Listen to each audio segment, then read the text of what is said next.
How you doing, guys? I'm Bert Sorin here at the Sorinex podcast, where we have extraordinary experiences with extraordinary people.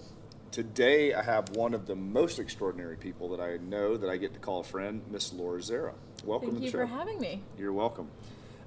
So, Laura, we met by the introduction of Pat Durkins Cummins, and we met at the SHOT Show 2018, was it? Mm-hmm. And it was really cool. We got set up on a text.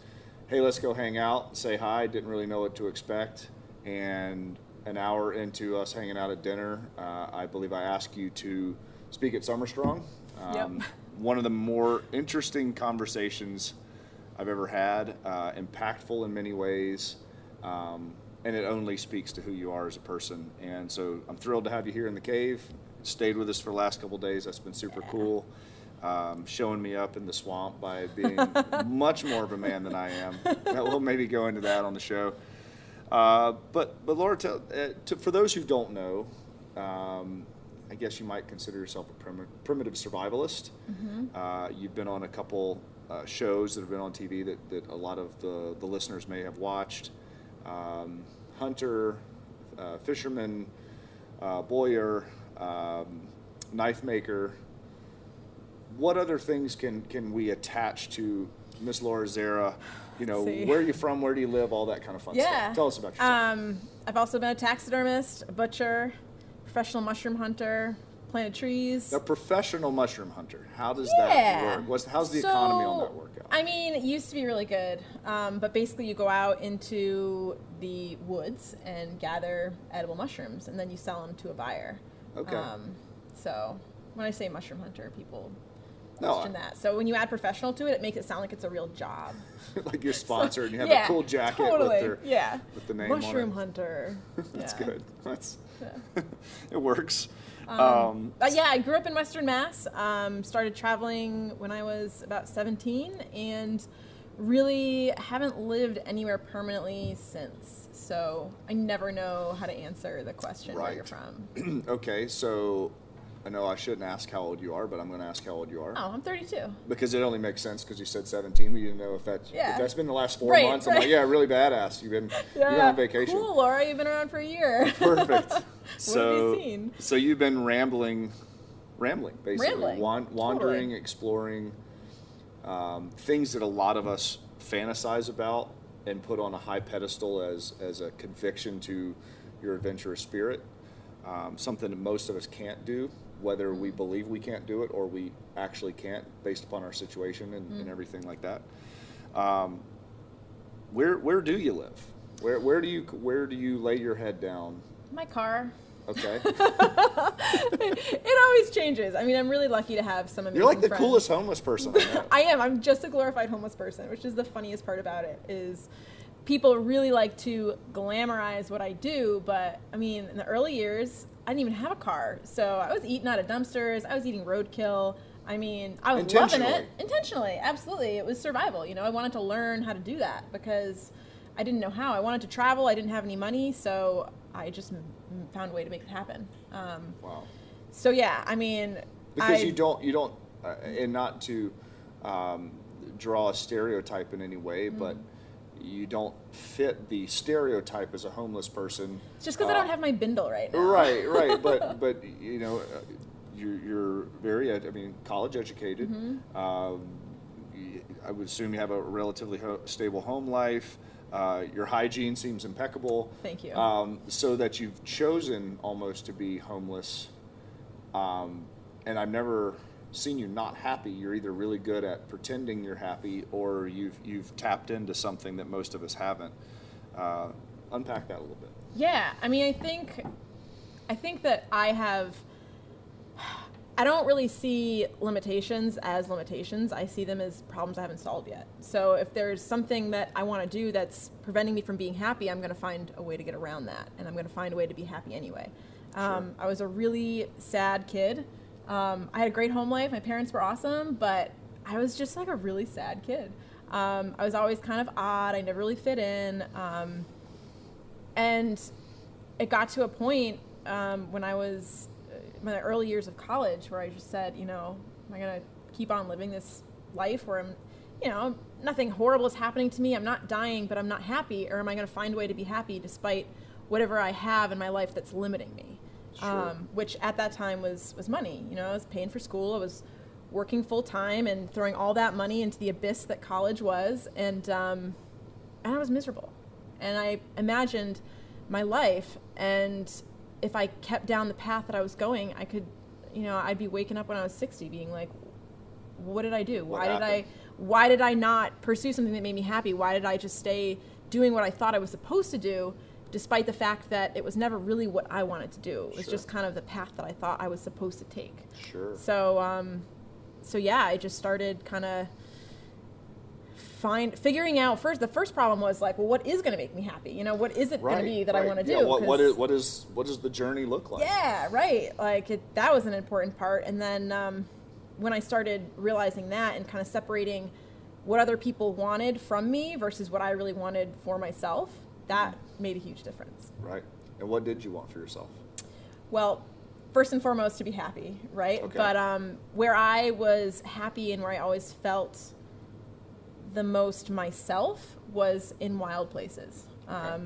That was one of the things I did when I was young. I spent a lot of time out in the woods. I went to this it was old tobacco farms by my parents' house. Okay. They were kind of overgrown fields, and there was a pond, and I used to go out there and watch the animals and spend time in the woods. I kind of got accepted into this pack of coyotes. I'd spend time with them. No, when you say accepted, is this you would be within visual sight of them? You would be within close proximity? Yeah, I never touched them or anything. I mean, we weren't like tearing meat off the same bones. Because coyotes are pretty wily not to, go along with the stereotype that Looney Tunes has taught us. But yeah, I've seen a number of coyotes in the woods, and they're not generally sticking around too long. Right. So how did you get to be down with the coyotes? I think it was time, and I think there's something about kids, like there's this purity, and I feel like animals are really good at picking up on intention and just like that kind of energetic, like if you're looking, I don't know, like I wasn't out there with a gun trying to hunt them. I was really curious, and I spent a lot of time out there, and I would kind of mimic, I started having to be really far away, and then I'd try to get closer, and every day, and they're kind of looking at me, and then So you found where they lived, and then kind of worked your way into them? Yeah. And I was always in the woods, so I would always run into them. And it wasn't a very big patch of woods, so it's not like, it was 100-mile wilderness or anything. I gotcha. But so I would mimic like what I saw the pups doing, and I'd mimic like what when one of them was being submissive. So I just always played the super submissive role. I wasn't looking to challenge anyone, and I think they got used to my smell, and like I'd pee somewhere and they'd come up and pee on it. No way. Yeah, totally. And then I wouldn't pee on top of that because I'm like, well, I want to be submissive. And there's all these weird little things. Totally Jade Goodall stuff. I mean, yeah, I was a weird kid. Okay, how old were you this time? I was probably like 10. Okay. That you were able even to track and had the rational wherewithal to get within any type of eye shot of a coyote. Yeah, I was patient. Yeah, that's crazy at 10 years old. And I actually had this little canoe that I found, and it's this little broken down canoe. And I always found that when I was in that, I'd see really cool stuff. Sure. So I would see the coyotes, and I'd watch them that way. How close did you end up getting to these animals? Oh gosh, like the closest. I mean, I could hang out within, I would say like 15, 20 feet. That's close. That's close. Yeah. That's within a living room. Oh yeah, for sure. Okay. Yeah. That's amazing. Yeah, I mean, it was really interesting. I mean, clearly I didn't have many friends because I was spending all this time with these coyotes. But for me, I was happy, and I didn't have to pretend to be someone I wasn't. I could be, except for the fact that I was kind of pretending to be a coyote. But that was who I was. That's actually what was happening. Yeah, so I mean, let's not paint that with too broad of a stroke.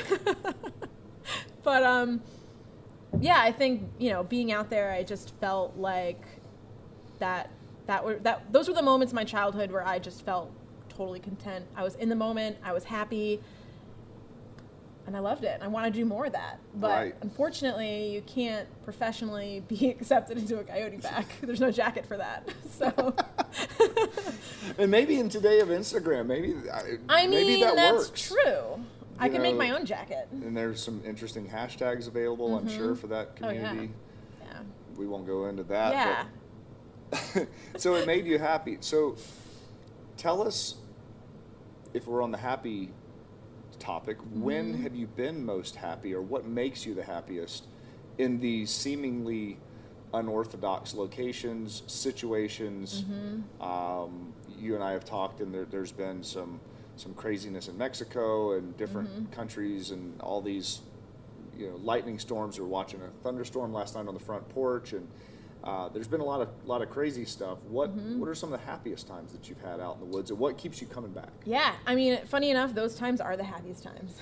Like anytime that I'm finding that there is an edge that I haven't reached, and I'm like pushing past that edge, for me, that's like joyful, to the point where I'll be in a situation and I'll realize that I might not get out of it, and this is gonna make me sound totally crazy, but I'll like start laughing, because it's like, that's what I seek out now. And it wasn't that in the beginning. It took me a while to get here, but it's so easy to go through life and be comfortable. But you have to work hard to seek out situations that are uncomfortable, and the bigger your sphere of comfort gets, the more you have to work to push those edges. So when I get to one of those edges, I'm going to learn from it. I'm going to learn something about myself. I'm going to learn something about, usually survival, because of the lifestyle I lead. And I know that it's going to make me appreciate those moments where, I'm back in a warm place with a cheeseburger, and, I'm dry and not going to die. Dinosaur Legos at the breakfast table. Yeah, exactly. Which is what I strive for. Every time I'm out in the mountain now, I'm going to be like, dinosaur Legos. But, yeah, I really love those moments now, and I really have based my life kind of around seeking those moments out. Pushing those edges, and then when you push the edges, you get to expand your sphere of comfort, as you said. So I guess I could even say some people collect money, they collect properties, they collect stuff. So what you're collecting is basically real estate of your sphere of comfort. Absolutely. You're growing. And experiences, like I know we've talked about this before, but I could live to be 150 and I would never do half the stuff that I want to do. There's nothing I don't want to do. But at the same time, I'm so happy and content with my life that if I were to die tomorrow, I couldn't complain, because I've lived every day to its absolute fullest. And so for me, it's about seizing every day and making sure that in those days, I do find that happiness, and that I do find those moments that make life worth it. And so it's become this whole lifestyle for me. Really. And there's been times that you've gone into the wilderness recently, and I believe Brandon Lilly, he and I were talking, and I said, "You heard from Laura lately?" He's like, "Yeah, basically she shot us a text and said, there's some bears around." Or something. You can maybe clarify, and some bears around. If you don't hear from me again, know that I died happy. That's I mean, that's as pretty raw as it gets, but I get it. In the perfect world that the rest of the world doesn't seem to work on that economy, I get it. I get the essence of it. How do you stay there, and how have you been able to mitigate normalcy and I'm not sure I have mitigated normalcy. Let's just be clear on that. but to be able to send a text, to send a text to a friend, say, "Hey, I'm out here in Montana by myself, looking for elk sheds. There's some bears that are around. There's a chance I might get gobbled up, and if I do." Well, I think that's my only fear out there, is that if something were to happen to me, that I want people to know, like, I was living the life I wanted to live. And so for me, that's really important. Like, I'm more concerned about how other people would take it and react to it than, not because I have a death wish, but because I'm doing what I want to do. And there's risk involved when you drive to the grocery store, right? And if something were to happen then, that's not when I want to. I'm not going to be sending a text like, "Hey, I'm drunk driving. If I die, this is how I wanted to go." I ran a stoplight and it was the worst. But I mean, I think for me, there's this natural resistance to anything that pushes our comfort level, because historically, if we were cavemen and we were seeking out experiences to push that, we would probably die. Right. There wasn't a big enough tolerance for error. Right. But at the same time, life would present really extreme situations, and so we'd have to go beyond what we were comfortable with, and that's where great success happened. Sure. And so the world we live in now is not that world. And It's too soft. It's too packaged. it's too soft, it's too packaged, it's too easy to exist. And I think a lot of people are really unfulfilled or find themselves unfulfilled at certain points in their life and they don't know why. And it's like, well, maybe you're too comfortable. You know, There maybe isn't enough struggle. there's not enough struggle, and you can't appreciate the highs without the lows. So, you know, I think there's a lot to be said for like, life's gonna present you at some point in time with something that pushes you. Why not seek things out that are, you know, kind of under your control, that push you to figure out how you deal with that stress, so that when something big does happen that you don't want, that you didn't plan for, you know, you lose a job or, you know, something really dramatic, knowing that you can deal with it, knowing how you process it and work through it. Like, to me, that's really valuable stuff that I'd rather learn out in When the you middle have of a Montana little with bit some of bears. control over it, Yeah, maybe. right. Interesting. And this kind of brings me to my next point. I was going to save this for the end, but you're kind of on it right now. So we talked about discomfort the last couple of days we've hung out, and just so the listeners know, so we went out to the Congaree National Forest Swamp that's just south of Columbia, South Carolina. That's a place that I do a lot of my hunting. Has great whitetails, wild hogs, alligator, snakes, all the typical southern movie fare of things that could bite, stab, or poke you. Mosquitoes, ticks, fleas, chiggers, poison ivy, thorns, Mr. No Shoulders, as we call him, the snake that will eventually one day bite you. So we went out there, and we had to go into the swamp to do some work. And you kicked off your flip-flops and your shorts. Only shorter shorts I've seen probably belong to Rudy Reyes. Oh yeah, I know he's got me on that. Yeah. So you kicked them off and gladfully grabbed some gear, and we headed to the swamp. And so we're out there, and walking through carpets of poison ivy. That I said, "Hey, are you allergic to poison ivy?" And you're like, "Absolutely," Yeah.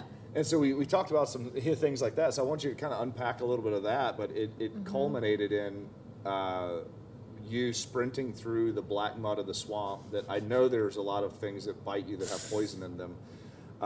To go catch by hand an enormous snapping turtle. I don't know if he was an alligator snapper or just a regular garden variety giant car tire size snapping turtle. Not exactly the most normal activity or reaction to that, but it was enthralling. I enjoyed it. It's a great time, right? 100%. So tell us a little bit, like, how do you deal with the discomfort of things like poison ivy blisters, fleas, mosquitoes, etc., and give us a little bit of that feeling of yesterday and what you were thinking and all that. Well, I think there's a strong emotional attachment to things that happen to us. So whether it's cold, whether it's mosquitoes, sure, there's a certain point where, like, if you're too cold, you're going to get hypothermic and die, you need to pay attention to it. But there's also the kind of cold where you're like, people whine about, it's not going to kill them, they're just uncomfortable. And if you're letting that limit you, you're limiting so much in your life. Like, for me and for the life I want to live, if I couldn't deal with that, it would suck. So how do you deal with it? I take it and I look at it from a completely different perspective. So I lose the emotional attachment and I look at it really rationally, and I just think, okay, mosquitoes are biting me. Is it going to kill me? Nope. Like, put that aside. And I kind of just change my focus to what does matter, which is I'm out here, I'm out in this beautiful place experiencing this piece of land I've never experienced before. There's stuff I'm going to find out here that, it could be anything. If I'm focused on the fact that I'm like, oh God, these mosquitoes, then I'm going to miss seeing that big snapping turtle, and there's no joy in me focusing on something that I can't control, like mosquitoes. So why am I going to give that any attention? Like, sure, because then that steals the experience from you. And I literally picture in my mind, like, compartmentalizing things. Like, okay, no, like, separate that. That's emotional. Put that aside. So mosquitoes, they're in a little box. They're in a little box. Put them aside. If I'm cold, I have a checklist and I'm a very visual person, so I'll literally picture this little checklist on, like, a white notepad in my head, and I'll be like, can you still feel your fingers? Can you still feel your toes? If you try to stop shivering, can you make yourself stop? Where does the feeling, if you don't have feeling, like, where do you start having feeling again? How does your core feel? And I'll go through this checklist, and if I get to a certain point that I have deemed, okay, it's time to take action. If I get there, I'll take action. In a really unemotional way, I'll just get to work. So it's like being able to remove that, you know, if you're cold and you need to warm yourself up, is it going to do you any good to freak out about it? I mean, most situations... Or bitch and complain. Yeah, or bitch and complain, which is so much worse. But, you know, people in survival situations die when they panic, you know, and they stop thinking rationally and they start running around in this panic mode, and you're messing up and you're going to cut yourself with your knife trying to do something, and, you know, that's not useful. So it's a skill that I kind of had to develop, but now it comes a lot easier. And that's not to say that I still don't have stuff happen to me where I'm like, this sucks or this hurts or this is uncomfortable, but being able to deal with it more rationally and less emotionally is like... Is that a skill that you had to develop over years, or did it come to you overnight? And it came to me like out of necessity. Okay. I mean, you know, if you're in a situation where you're just miserable enough, like, you have to either overcome that or it's gonna defeat you. Yeah. So it's I always put myself in situations that I was living by this phrase: the greater the need, the greater the result. So, you know, you're not going to learn this sitting on your couch at home and going outside for 5 minutes and having a couple mosquitoes bite you. Right. You know, but or if it's you're a little chilly outside, it's a little chill. Yeah, let me get a jacket. Okay, I dealt with that for 5 minutes. I'm fine. You know, I would throw myself into the thick of it, where the only option was learn how to deal with this or whatever that alternative is. Sure. So in many ways, it's like weight training or something else. Yeah. You're intentionally putting a stressor or demand on the body that you have to mentally get over and realize. Let's say it's a heavy squat. Well, there's 500 pounds now on my back. It's trying to kill me. What am I going to do? Am I going to let it kill me? Am I going to freak out and go, this is really, really heavy, get it off, get it off, get it off? Or am I going to go, all right, I'm going to brace, I'm going to tighten up, I'm going to go down, and I'm going to stand up as hard as I can, I'm going to get up. And then when I do that, I'm that much stronger because of it. I've tested the theory, I've tested the chassis and everything, and now that I've gotten through that, then now I have that skill set to go off of. And the next time you go to set your next PR, you know you can go back to that moment and be like, well, I did it that other time. And I know that my body is capable of pushing past what I thought was possible. So for me out there, every time I push through something, it's like I've proven to myself who I am and what I'm capable of more and more. And so it gets to the point where, you know, someone will throw some crazy idea at me and I'll be like, sure, I can do that. You know, even if in my brain I'm like, that sounds impossible, I just think you never know what you're capable of until you're there. Right. I used to, in my competition days, I called it the mental fortress. And so the idea was, when I went into competition, was going into battle. And how defensively sound was my fortress. So when I would train, let's say, when it was throwing hammer, so a far practice throw in the hammer, I would literally think of that brick, a big brick being put into my fortress when that far throw would happen. A far throw in a competition, larger bricks. A last round win in a large competition, I might build a whole wing onto the fortress. And so I was always pumping those in there, and that was even through the programming of my training.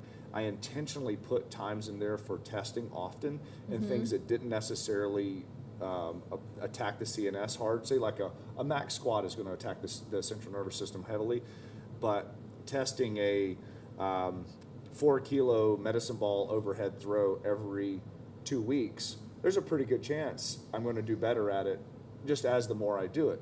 But those pieces weren't always necessarily set up as physical training modalities, more as mental fortress builders, because now maybe I haven't hit a lifetime best in my hammer in, let's say, a year. That's a really hard one to go into when you haven't had a success.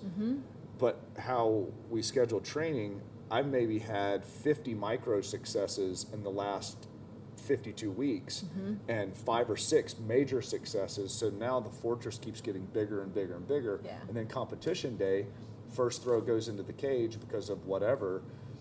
Then you go back and you go, oh, my fortress is tight, I'm strong, I'm a warrior, this is what I'm going in with. I have all of this, the greatest hits in my mind of all times that it worked and I was able to succeed and I had positive experiences. And that sounds like what you've done. You've kept building this catalog of positive experiences that you've gotten through. So when the chips are down and everything sounds crazy, you just go, I'll just execute because that's what I do. Right. I execute. I've done it 1,000 other times. Exactly. And I see people go into battle that they don't have that fortress tight. And they start remembering the times they've screwed up, and they're just knocking down their own fortress walls constantly. I think it's incredible. I think it's incredible how much your mindset does play into your physical capability. Sure. You know, it's like if you have already decided that you can't do this, it's like it's complete defeat already. And I think that's why it's important to, you know, have those successes and focus on those successes as they're happening and appreciate them for what they are. And, you know, sure, I've had tons of failure. Sure. And I remember my failure because it taught me a lesson, but I choose to focus on the lesson I learned from the failure as opposed to the moment of the failure. Yes, because it's like, how are you going to frame it? You know, are you going to be like, well, at one time, it's like, well, no, that one time I learned exactly how you do a bow drill in the rain because I messed it up when I was out there in the rain. So it's like...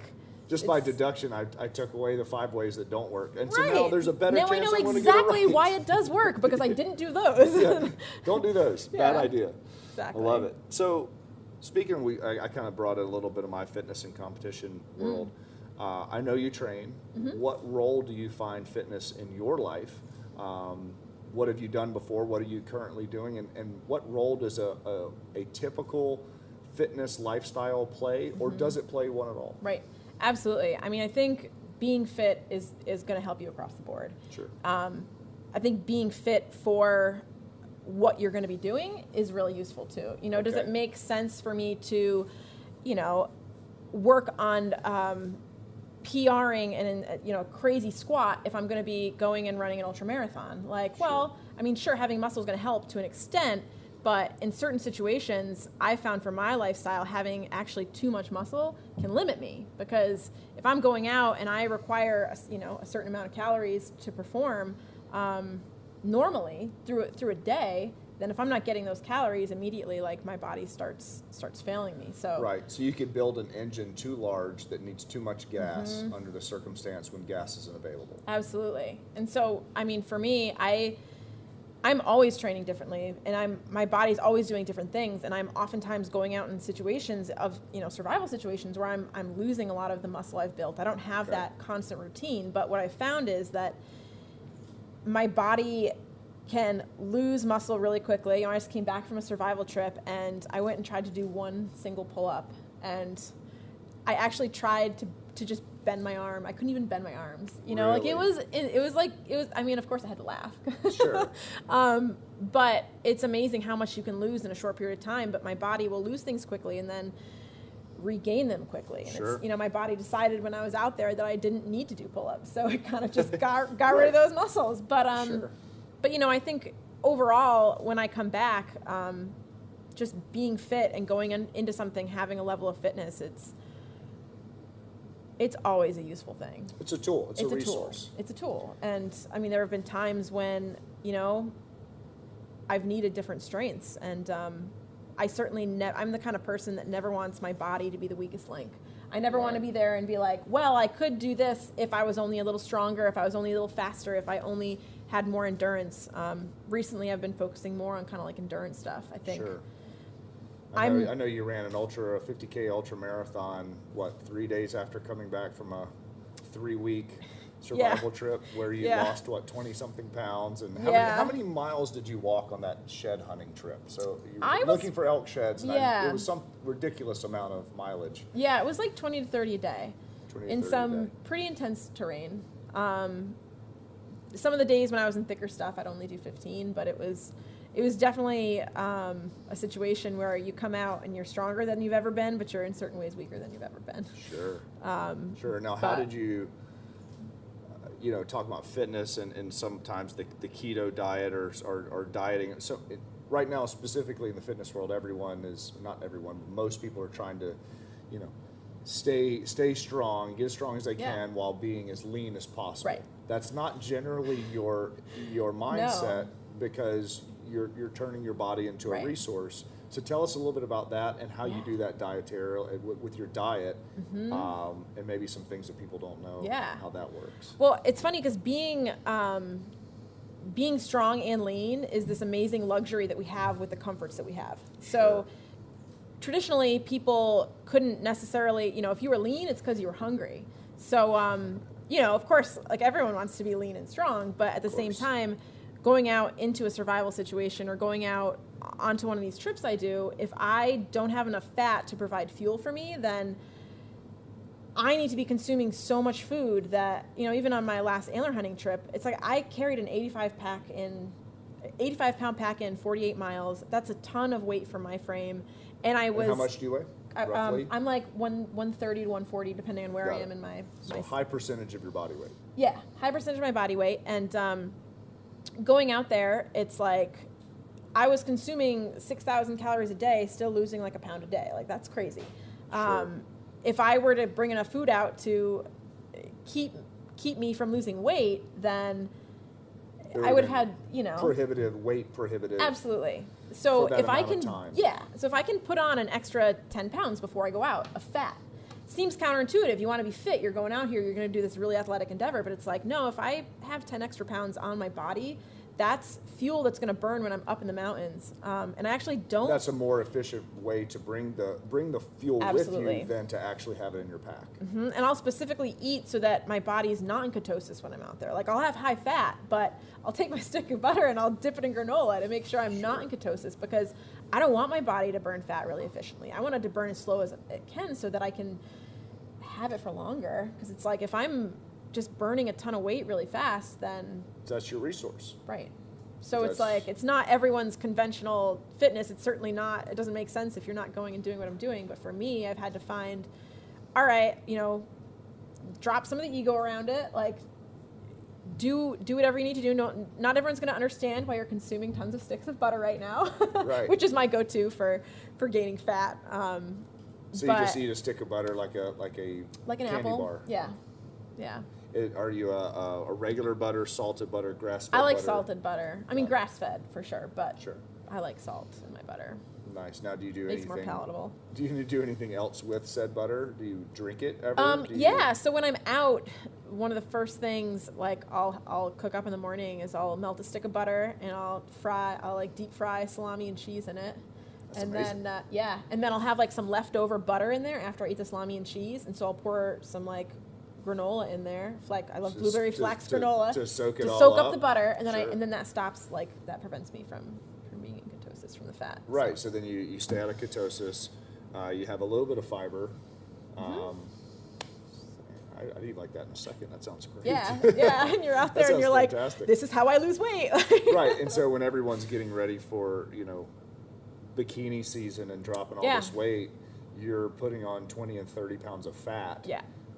And you're, just for the listeners, Laura is not an unattractive, homely girl. She could rock whatever she'd like. So the commitment that you have to say, I don't really care if I put on 30 pounds of fat going into June this year, and I'm going to go do these amazing, badass things that very few other humans on the planet either can do or choose to do. Yeah. I'm going to do them well. I'm going to survive, and you've created this almost sport specific or event specific diet and training regimen. And by the way, while you're doing that, you're also in shape for an ultra marathon, which is crazy to think about. That most people get in shape for an ultra marathon, and you're able to do basically an ultra with a pack, with an extra 30 pounds of blubber on you to be, and it's intentional. Yeah, totally. It just blows my mind. It's absolutely amazing. It's amazing what our bodies are capable of. I think like for me, that's what I've learned is I have put myself through the ringer with that, and and it somehow still works. And it's not like I'm like 21, like I'm 32. Right. I'm not old, but I'm definitely, I abuse my body. But so speaking of the ringer, what are some of the weight swings, shifts, injuries, ailments, and otherwise that you've experienced in survival scenarios, whether they were scenarios that you went out to do something else like an elk hunt, or do you just were maybe on a show that you had to be in the woods for 30 or 40 days? Yeah. Like, what are some things that you've endured and experienced out there? Well, I think oftentimes, like if I'm out elk hunting or antler hunting, I'll actually lose more weight than I am in full survival when I'm having very limited calories. So I'll lose up to 2 pounds a day when I'm out elk hunting. Because it's an active sport and it's and it's intended to be active. And I am pushing myself to like the absolute extreme on it. I'm not the kind of person that'll go and like just sit, you know, like it's not. I just can't. You can go climb up, find them. Yeah, and when I'm out in survival, like I've lost the biggest weight loss I had was 40 pounds in 40 days, which after that I actually lost most of my hair because when you stop getting nutrition into your body to an extreme for like a long enough period of time, your body decides, okay, what's non-essential? Hair and nails. We're going to stop growing those. And then actually when your hair starts growing again, it pushes out the old hair. And I didn't know what was happening because it took about 2 months for this to start happening. And I'm like, great, I have female baldness. You know, like this is crazy. I'm going to be bald. You're going to be bald at 30. Perfect. Yeah. Like, do I go for a wig or do I rock the bald head? I have a really weird shaped head. I don't know if I could. So it was definitely a weird thing. But then I realized, you know, that was actually for the Naked and Afraid XL show that I filmed, and some of the other people that were out there were losing hair too. So we pieced it together and realized, actually read up some articles on anorexia. Because people who are anorexic will go through the same thing. And so finding out more about, well, what's really happening to my body right now, and how does that rapid loss of like a huge percentage of my body weight affect me? So now you could somewhat expect it, know how to mitigate it at times, but then also put that in the risk reward column as you do these crazy outings. I mean, I guess that goes into the next thing. How many more of these really crazy, really extreme outings are you going to do? Are you going to kind of back off a little bit, or are you going to ramp it up? I mean, I kind of have this problem where I completely have an addiction at this point to it. And even though I know it's kind of like not maybe the best thing to do forever, if it started limiting me in my life for what I could do, I think maybe I'd have to draw a line, but I just can't say no. So the more extreme things have been for me, kind of the more I get out of it. And so I don't see myself stopping anytime soon. So there's a linear correlation, and the more extreme situations you've been in, generally the better your life gets. Yeah. Absolutely. So that's a hard economy to walk away from. Totally. Yeah. And it goes against everything that Right. Right. So, okay, let's get into the nuts and bolts a little bit. You're a master, professional, whatever you want to call it, survivalist. If given one tool to bring on a survival, an asset besides your brain, your body, and your blubber. If you were to pick one tool, say you walked into the cave where we're sitting right now, you looked through all my gear, I said, take one thing, maybe two. Well, you choose. What would it be and why? Yeah, I would absolutely bring a steel blade, because you can pretty much make everything else you need. You can make stone tools, absolutely, but when you make stone tools, the way that you use the tool has to change. I mean, everything with it changes, and nothing really replaces that steel blade. So 100% of the time, that's what I would take for a long-term situation. Right, now, because you have that tool is the integral tool that could generally build all other totally. I can make shelter. I can Right. get materials and carve up what I need to make fire. It makes everything easier, and it affects everything I'm doing. Right. So with that steel blade, what would be your perfect steel blade? Would it be short, long, obviously sharp, heavy, light? Yeah, Is there a one size fits all, no, or what would no. you suggest in different situations? A lot of times in survival, like if you're going to be doing shelter building in the jungle, for example, you want a bigger blade that's going to be cutting through things. That's why people use machetes in the jungle. More of a chopping type industrial style blade. Right. If you're going to be going into an environment where you need to chop a lot of wood, having like a tiny little blade isn't going to work. But when I'm butchering things, like if I'm butchering a lot of things, I actually use like a very, very small blade. I've used scalpels to like completely field dress moose before, which isn't necessarily an ideal thing, but So would you call a small blade 2 inches, 3 inches, 5 inches? Yeah. Okay. 2-3 inches. Drop and so, point, clip point, what do you suggest? It completely depends. Like it really depends what I'm doing, how it's constructed. I mean, for me, like a lot of the more tactical blades, sure, that's great for my everyday life, but when I'm out there, I like a drop point. I like something that I can carve with, that I can use like the full edge. A sweep to it and everything. Yeah, and a belly in case I have to skin something, or, but yeah, it's easier to carve with. I mean, there's a lot of. Yeah, the tactical blades I almost call weekday blades. They're one's good for cutting open boxes, cutting rope, cutting strap. Yeah. More urban or suburban things. Which can be really useful. Super useful, but I've had to kind of learn that in my knife collecting, carrying, and I carry a knife. If my pants are on, I have a knife with me. But my weekend blade will almost always be more of a traditional drop point blade, because my weekend is the time I'm going to be in the wilderness, and generally that blade lends itself more. So people ask me, which one would you carry? It kind of goes back to where you're going to try to survive or trying to thrive. Totally. So it's interesting to hear your insight there.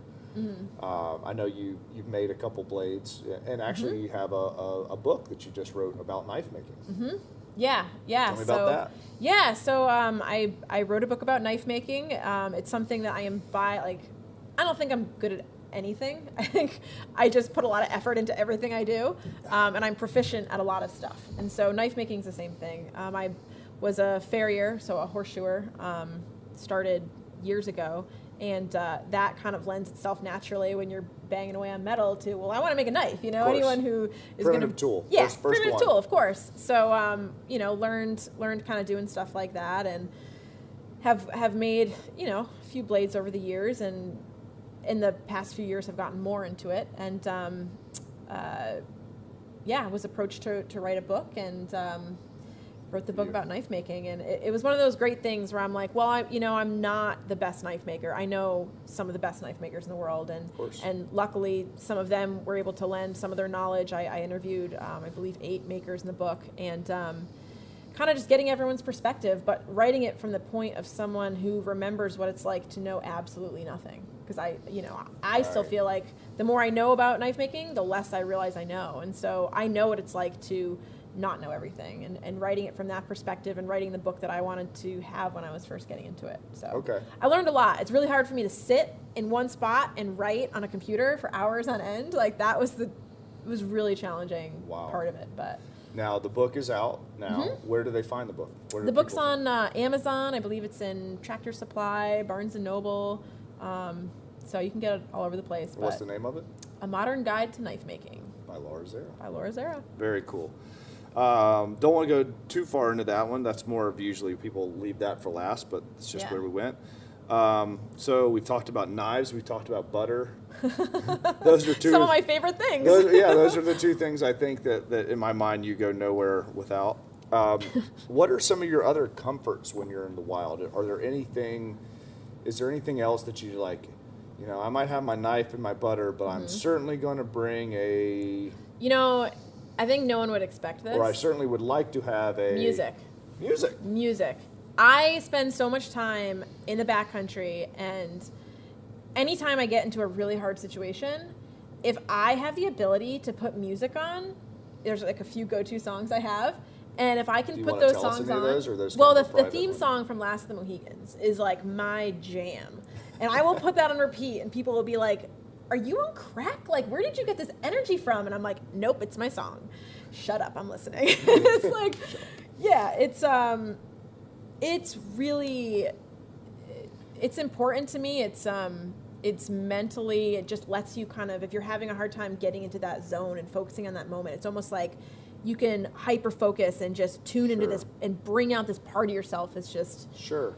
There was a reason why they had drummers on the battlefield and 100%. Bagpipers on the Scottish battlefield. I mean, when I was a kid, I didn't understand it. I was like, well, they don't have camo and cool stuff. Yeah. And as I get older, I go, oh, yeah. Right. Yeah, you get me hype, I'm going to run over with those guys with a claymore and make something happen. Exactly. And it's funny because I would actually rather have the ability to have music than have like certain really useful things like a tarp. Really? Or, really? Because I know we talked about a tarp being so useful. So useful. So that might even be number 2. I mean, from a real survival standpoint. Totally. Behind a knife, would you say? Which sounds crazy even when I say it, but what it mentally does for me, it's like I know I can do all the other stuff. It's just going to take effort. It's going to take time. Maybe I won't be able to be as mobile, or there'll be some limitations with it. But that music, It's just So like just a game changer. the enjoyment side of that. The enjoyment, I think there's a lot to be said about treating yourself to those comforts, because Interesting. it's like, if my body is going to be going through something crazy, at least my mind can be in like this super high place, and Sure. it's almost like it saves energy in the fact that you have to use less energy to like keep yourself in a great mental state. So it's Right, almost like right. the energy it gives back to you is worth what it would cost in extra work from not having another item. Awesome. If that makes sense. Yeah, it makes total sense. Yeah. Okay. If those are some of your comfort type things, any just heck no, absolutely not scenarios that you have been in or don't want to be in, or steer as far clear as possible. I know you're all about adventure and trying Yeah. new things and stretching the bubble and doing all this, but you're like, I'm stretching the bubble, but if it has to do with bum, I ain't in it. Vomit. Yeah, it's like vomit. literally the only thing in my life that I don't want to go down that road. For some reason, ever since I was a kid, I've been scared of vomit. And really like other people puking near me. So I like- can't puke myself. So like but- country music concerts, like in the Yeah, that's bathrooms when pushing my everyone's edge, just no. hammering beers all day Yeah, and I'm everything like, smells look, really weird. I'm and- all about being uncomfortable, but that is like, yeah, and then you go in the public bathroom and you're like, this is the worst Oh my place God, ever. yeah, this is terrible. Versus, there's no bears in here. give me a grizzly. But that guy had 75 beers today. That's crazy. So nothing out in the wilderness, places that you would stay away from. No. I mean, there's certain things, like, I think a lot of people are like, oh, well, you must do a lot of skiing and snowboarding and, you know, these things like that. And for me, I'm like, well, if I injure myself skiing, you know, I don't know how to ski. If I injured myself skiing, learning how to ski, and then it's going to prevent me for 2 months from doing what I want to do, well, do I need to go skiing? Like, Right. no. But would I be against it if the opportunity came up and it seemed like the good outweighed the bad? Sure. Not necessarily. Sure, it's just the risk versus reward isn't there for you and your lifestyle. Totally. Gotcha. What is some of the hairier situations you've been in, without going too deep into them? Yeah. I mean, I've been face to face with grizzlies, you know, on top of saltwater crocodiles. I've had swam Well, you with can sharks. go deep into those. I've- That's pretty cool. Like, so you can't really blow over the face to face with grizzlies on top of. Yeah, saltwater I mean, crocs. I it was one of the first times I was in the backcountry of Montana, and I was heading to a hot spring, and couldn't see. The sun was in my eyes. It was sunset, and all of a sudden, I can see because I got close enough to the mountains that their shadow is kind of like allowing me to see again. And I realized there was a giant grizzly coming right towards me that I had not seen, and you know, just happens. missed that giant animal. And he was eating grass. It was a springtime, and he was coming right towards me. And you know, of course, didn't have a gun, didn't have bear spray. Do you rarely carry a gun in the backcountry? Yeah, I mean, not unless there's going to be a lot of people around. More afraid of the people. For sure, people are a lot more unpredictable than animals. But You're like, the bear, I know he's going to eat me. yeah, This guy, right? he may be nice to me for a exactly, while. or he might do something worse than eat me. Like, it's, you know, people are weird. But anyway, Puke on you. he might puke on me, which would be devastating. Better shoot him just to be safe. Just kidding. So he's coming right towards me, and I'm kind of talking to him, thinking like, does he not see me? Maybe it's a giant blind bear. But he just didn't care. He just didn't care I was there. He was happy. He was having a good day. He was eating, and he came close enough to me that I could smell the grass he was chewing, and I could smell him. He smelled like a wet dog. He'd just gone through the hot spring, and you know, it was like So he was relaxed. He was chilling. he was on the way chilling, back. and I'm there like trying to relax so that he didn't realize I was freaked out, but also thinking, you know, what happens? You know, this thing is huge. Like, Right. it's Yeah. so It's his play at that point. yeah, for sure. How And about you the know, crocodiles? crocodiles. I spent a lot of time in Australia, and without going into too much detail, Sure. at one point I actually opened up a tent that I'd been staying in, and there was a crocodile inside of it that someone had put there, and it actually ran out of the tent trying to get out of the hole and knocked me over in the process, which was pretty full on. But first time I ever changed. You have some a- pretty bitchin' friends that put I crocodiles know, right? places. Like, what a trick to play on someone. But the first tire I ever actually changed on a bicycle was in crocodile-infested waters. Had no idea how to do anything with a bike. I'd never ridden one as a child even. I never had a bicycle. So spending too much time with coyotes, I guess. But might as well learn how to do it in the outback. Yeah, I decided riding across the outback and was bringing the tire in to see where the leak was, and was with a friend, and one of us kept an eye out for crocs, and the other one, me, I was in there finding the hole. So it was exciting. Gets your heart rate up a little. I'd say that would do it. But, urban survival stuff, like I said, like that was scarier for me than any of the other experiences I've had. Did you intentionally, I believe, did some urban survival? Was it Chicago? It was Chicago. Yeah, I went out and I spent a few weeks with a group of homeless people, actually. Because let me tell you, they have the survival thing down pat. And the things you don't think of, like why someone would use cardboard. Like, why do you associate cardboard with homeless people? Well, cardboard is a great insulator. You don't want to sleep on the ground. That's where you lose all your heat. So cardboard, you put layers of cardboard down, it insulates you from the ground because that corrugation holds you up. Sure. So there are all these little things that I learned from them that actually made my mind work in a different way that helped me in my wilderness survival. Because it was like, really survival is all about what needs do I have and how do I meet them? And you look around and see what you have, and then you get creative about how to use that to meet your needs. The solutions. And man, I tell you what, like, people who are living in the streets, they're very resourceful with the ways they survive, the ways they find food, the ways they, make shelters. So, what was the big one that you learned in that besides the cardboard? Was there another big I think just the importance, this is totally weird, but the importance of community to humans. I mean, being there, the way that everyone looked out for each other, even though, most of these people that were out there were either addicted to drugs or, severe alcoholics. And they looked out for each other in a world where no one else was looking out for them. But they had each other's backs in ways that I hadn't even seen in communities I'd been a part of. So that was really impressive to me. It was just like the strength of the human bond and, how people can really take care of each other and be really selfless in a situation where you wouldn't expect it. Sure. So that was a big unexpected lesson there. That's awesome. Well, we could probably talk for hours upon hours, and we have. So, I mean, you're going to have to come back on the show. For sure. Of course. I'm always everywhere. So. You're always everywhere. I mean, I think when the first times we talked, you said, I don't have a house, but I have 1,000 beds. Yeah, exactly. And that was it was a very romantic way to put it, but I get it. I've noticed that.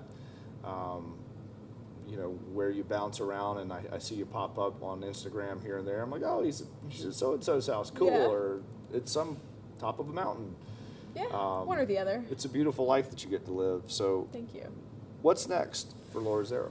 Yeah, well, elk season's coming up, so planning on going out and hitting that hard. Yeah. Bow or rifle? Bow. Okay. So I have compound or traditional? I have my traditional bow, and I really need to pretty much spend the whole next month shooting that. Right. So getting to I'm on a road trip right now. I'm headed to Montana, and I'm gonna stay there, do some scouting, shoot my bow a million times, and make some arrows. And sure. So when we talk about traditional, there's a lot. I mean, I have a few traditional bows hanging on the wall here that I've shot for years. Those are still made by a perfectionist, legendary bow maker. Mm-hmm. Your traditional, however, was made by you. Right. 15 years ago? Yep. And you talked about making arrows. So let's open that up just a little bit, because that's a different animal. Yeah. So I'm shooting an Osage self bow that I made. I may or may not make another one. What self bow mean to those people? It's people call it a recurve, but mine's not recurved actually. So it's just not a long bow. It's just a long bow. But it's a bow that I made myself. It's a stick bow. Yeah. So I made it about 15 years ago. It's my favorite bow to shoot. I'm thinking about making a new one and backing it with sinew so I can get away with a little bit of a shorter bow. But we'll see how much I have time for. Sure. The priority really is just to get those shots in so that I know that no matter what happens, it's on. Because it's instinctual shooting versus, when you shoot a compound and you have a sight. So and like you said, self bow, meaning that your hand is the rest for the arrow as well. There's no arrow rest additional. Right. Correct.